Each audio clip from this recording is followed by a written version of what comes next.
Good to see you. Thank you. All right, and welcome back to France. I think you moved here 3 weeks ago. Is that right? Yes, that's right. I moved from New York and I'm still looking for a flat, so if anyone has an option for that. The live version of Craigslist here. So you're and you left 10 years ago. So I'm just curious, just off the bat, like this. I mean, we're at this conference. There's so many people here. Is the startup scene, like the tech scene, different than when you left? Yeah, definitely. I think so. When I left, Station F didn't really exist. Vivatech wasn't that big. I think what happened in France is really interesting, and I think even more the past years for AI. I was looking the other day.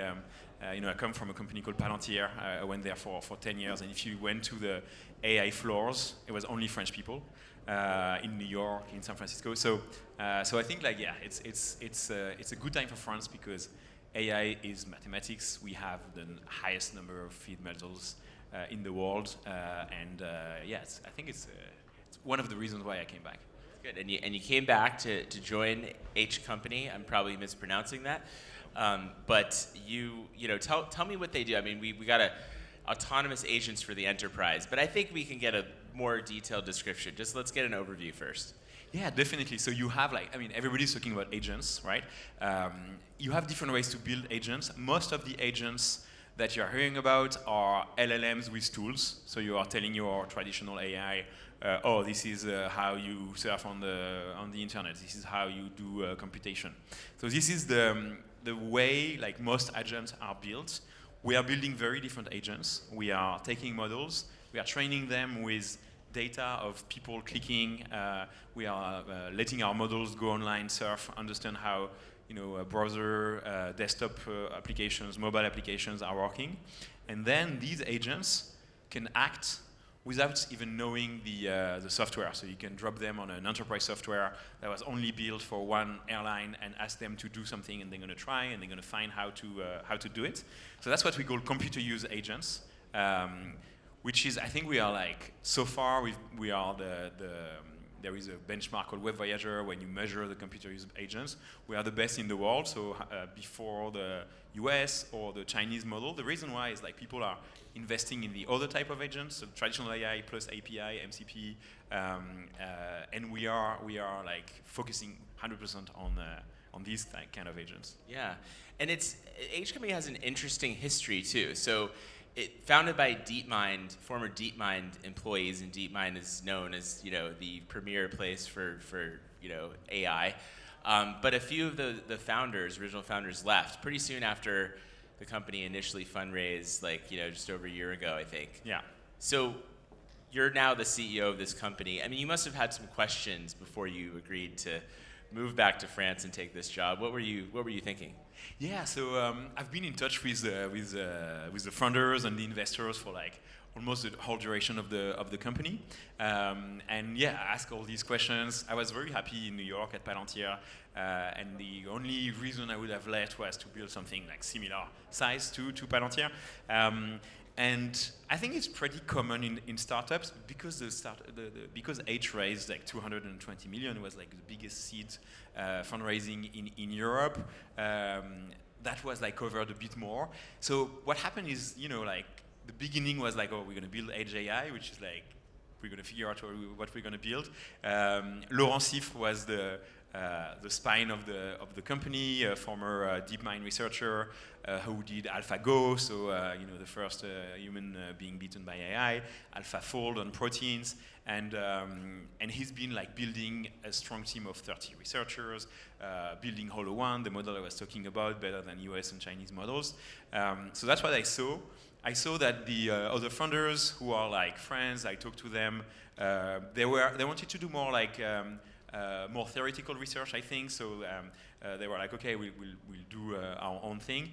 And what I saw was the potential to build not only a European champion of AI, but a world leader in computer use. So that's the reason why. And do you think, when people like that, of that sort of caliber leave, were you convinced that you still have the technical chops to do this? And this is not an easy thing that you're trying to do. Yeah, it's a big question, and the talent war is super tough. Mark Zuckerberg is calling our engineers and scientists to say, 100 million to go to come to Meta. So it's really the name of the game is talents. It's not only talent, but it is like very important to build strong AI. And so I was trying to understand what happened, but also like some people want to do like some types of businesses, some people want to do research, and as the company was going in one direction, the people around the company just evolved. But yeah, no, I think on the talent war, the only reason people are staying and the only reason like people are joining Laurent's teams. So now with 30 engineers that are researchers, AI researchers that are like top level. Some of them started companies before. Some of them like come from DeepMind, have done like crazy things. The only reason is A, it's really interesting for them, and B, they have a little bit of the share of the company, and they think it can be, the next trillion-dollar company. So that's how we managed to keep them in France. And this is your first job as a CEO. I know you ran the French office. You have some leadership experience, but I think you're not an AI researcher. So I want to know, what are you bringing to the table here to help this company achieve its goals? So I bring a little tiny piece on top of the cake. But what I saw for my past 10 years is that it's a good thing to have the best technology, but it's definitely not enough to build a successful company. And I'm an engineer myself. I believe in that, if we build the best tool, everybody's going to use it. The reality is that the enterprise world is pretty complex. You have like complex IT environments, dirty data, dirty tools, a lot of policies, a lot of users that don't really want to change the way they are doing. And so what I'm bringing and what I'm building at H on top of like the existing teams is the forward deployed engineer model. So it's like coming from my previous job. I saw the results of having such a model, which is like, I want you to just define forward deployed engineer, because it's a very jargony term, but it's something Palantir really pioneered, and I think it's important in this context. Yeah, and now you hear it everywhere, like OpenAI wants to do it, Mistral wants to do it. It's really something that we are proud of having built, because everybody wants to do that now. What is it? It's pretty complex to define, but basically it's usually an engineer, but not necessarily, that goes to the customer. So let's say your customer is some old stodgy company, right? Exactly. Let's not give names once you've done that intro, but like a big industry or a big bank, or they're gonna try to understand what is the business, what are the priorities. Maybe they are told to do some like documentation workflow, but they're gonna realize that the next priority is to build more planes. So they're gonna have that sort of business acumen. They're also very technical. They understand very well the product, so they're going to be like, that's a big priority, but it's also not something for us, so let's not do it. And the third thing is that they're going to be technical, so they're going to be coding, and how it works in practice. I sit next to you. You are a airline dispatcher, and I'm like, okay, what do you do every morning? Oh, you do this, you do that. Okay, can I come back tomorrow and automate what you do, and you tell me what you think? And the next day you're going to be like, but actually, no, it doesn't really work. And the next day and the next day. So after, it's really quick iteration, and everything that you build is not a custom thing that you build for a customer. It's the opportunity to bring it back to the product. So to our model in that respect. And so you build a model that is the same model for everyone, but every time you see something new, you bring it back. So that's like Yeah, and is it different? Is a forward deployed engineer in the AI-enabled AI coding era different than what you had at Palantir in the pre-AI era? Yeah, so I think a lot of it is very similar, because even before AI, you had a lot of ways to do things. Like you could do, an algorithm, you could use a model, you could do it with data. So I think like it's going to be a little bit different with AI. You need to understand what AI does well, what our models do well. It's also interesting because we have a lot of people internally that are like scientists that also want to be exposed to a customer. They want to go to a hospital and see how they can help. They want to. So we're going to have more people with AI acumen, but the baseline is very similar. curious people with a business mindset and a very technical mindset who are like, a lot of them that are former entrepreneurs or people who've done like studied something, then dropped out, studied something else. Like curious people. So it's going to be. I think it's going to be very. Yeah, and where are you going to look for these people? How do you recruit them? It's the toughest part of the equation. So. We're trying to, like, there are some obvious places to look for. So like engineering school with people that started a company or that started a project in their schools, because we're going to know that they are technical, and also like entrepreneurial. Forward deployed engineers don't have a boss. Like, you don't have a manager telling them what to do. It's not a consultant. It's someone that is like looking for the next thing to do in a company. So that's like, there are a couple of obvious ponds to find them. Some of them are just like, hear about it. Like if there are people in the room that feel they could be great FDEs, just like send me an email. And it's really, sometimes you find people in your own company that are doing something completely different, but they're like, oh wow, that guy has the mindset, or that girl has the mindset. So yeah. People who want to disrupt themselves in Yes. these companies. Yeah. And I just want to know, like, are your customers, do you think, are they going to be in Europe? Are they going to be in the US? Where are you looking? Yeah, so our first customers, we've built, the model for the past year, and now we are like deploying at customers. So our first customers are going to be close to Europe, because we want to have that quick iteration with our teams, help our first customers to build the last mile of the product. But then really quickly, we don't want to stop at just like building an European AI leader. We want to go to markets that are very competitive, like the US. It's a market I know very well. I mean, it's good markets. I had made a statistic on my past customers. How long does it take to sign a contract in the US versus France? Same contract. US were 3 weeks, and France, anyone wants to guess? Yeah, exactly. 14 and a half months was the average. So it's, we have a different approach. We can maybe talk about it more, but like, the US is an interesting market for that, but also because it's very competitive. And you want to be in a place where you are like, where the competition is very tough, when you lose markets, when you have like products that are like good, because it helps you become like, you don't want to build a ladder and just sell it to one country, and because you are captive. So that's the reason why we want to do it. Yeah, and speaking of competition, I mean, there are a lot of companies that they say they want to do what you're doing. So how do you beat them? How do you beat the competition here? Yeah, so I think there are a couple of things. So I mentioned the difference between like a lot of agentic companies that are doing LLM plus tools and us. So that's like one big difference. I don't know that many companies that do computer use. So that's one. The forward deployed model, I think it's a good idea. You can say, oh, okay, I'll hire a couple of. It's very hard to find the right people, the right mindset, and it's also a culture thing. Like one of my priorities when I joined the company, and I was lucky because the culture was already like very similar, but is to build a forward deployed, mission-driven culture.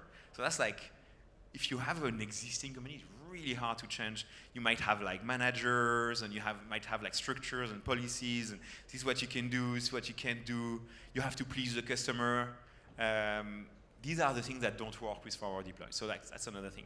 And the last thing is that obviously you have the big players that are going to try to do AI agents, maybe also like computer use agents, but we are natively doing it. So meaning, like, when I wake up in the morning, I think AI computer use agents, not my like fifth team with like, the best people go to LLMs, the second best people go to VLM, blah, blah, and then like, the C team goes to. So that's also one thing, and treating customers as like super unique customers. We're not going to have like millions of customers. We're going to have like big customers where we really bring a lot of change. You also famously worked when you were at Palantir for the French intelligence agency. So I'm a big fan of Le Bureau, the show. But if you, do you think you'll work for government again in this sense, or is this going to be really just private sector? So I cannot comment on what you said before, but yeah, yes, it's not false. I did that in 2015 when the Paris attacks happened, and we deployed that. I think. Government are very interesting because I think the potential for change is huge. So like health, for instance, healthcare, which is mostly governmental in Europe. If you look at, I read a study when you see that 70% of everybody working in healthcare are doing administrative tasks. So like a doctor is going to spend like 20% of their time. So these are places where we can go from 70 to zero, almost zero, like by bringing agents. So not only you make companies or governments more efficient, but actually in a lot of places you're going to like save lives. If you spend half an hour on the phone to try to solve a problem, you explain it 5 times to 5 different people, you might not have a great afternoon with your kids after that. So I think there are a lot of great things to work with government. One thing that is not very great, Reed, is it takes forever. More than 14 months? Yes. Unless you have a big crisis, obviously, like it's faster. So I'd love to do it, but I think for the sake of my co-workers and my investors, it's not going to be my first priority. Yeah. I think the other question, I think people talk a lot about in AI now, the cost of software development going down to zero at some point. And that really changes the game, I think, in terms of like what these forward deployed engineers can actually accomplish. So do you see like the type of customer? Could it be smaller companies or even like AI native companies founded after 2024 that could sort of really take advantage of this stuff? Yeah, so I think what we bring is an agent able to do what a human is doing on a computer. It's a human that spend maybe 1 million years clicking on like every software that they can use. So like it's going to be very good at that. So for AI native companies that have a super modern tech stack, obviously there will be things to do. But I think for us, we'll start with companies that have been founded 20 years, 100 years ago, that have like a lot of custom software, that they're trying to evolve, but it's taking a lot of time. So I think that's going to be our first focus. But obviously, the agents that we are building are going to be on mobile, going to be on like super modern tech stacks as well. Yeah. And one of the things is like I think when you talk about computer use, that uses up a lot of tokens, compute power. Like it can be expensive. Are there bottlenecks in the technology that you're sort of waiting for? How do you see the? Yeah, it's a very good point. Like in my previous job, sometimes we had workflows that were working really well with AI, but it just cost like more than they were bringing. So like you paid 10 cents, 20 cents for one call, and you do like 200 calls for one thing you did a million times. Like it's way too expensive. So that's the reason why the team of researchers led by Laurent, the co-founder, really focused on having cost-efficient AI models. So right now it's like roughly 10 times cheaper than the standard models that everybody knows. It's not only good for us, not only good for our clients, but it's also good for the planet, because 10 times cheaper means also 10 times less emissions, because it's all linked to energy. So we think that this is like that and safety are going to be the 2 key things that are going to differentiate us. And when you deploy these models, will you sort of like customize them or like train them for specific clients, or will they be like generalist models that can do everything? What's the philosophy there? Yeah, so the philosophy is to have one model that is very generalist, because we realize that if you're trained on Photoshop, you're going to be better at maybe SAP. It's very different software, but you're going to see things and concepts that you can generalize. So the goal is not to create like super specific agents everywhere. However, we will fine-tune continuously based on like the last thing the team did was calendars.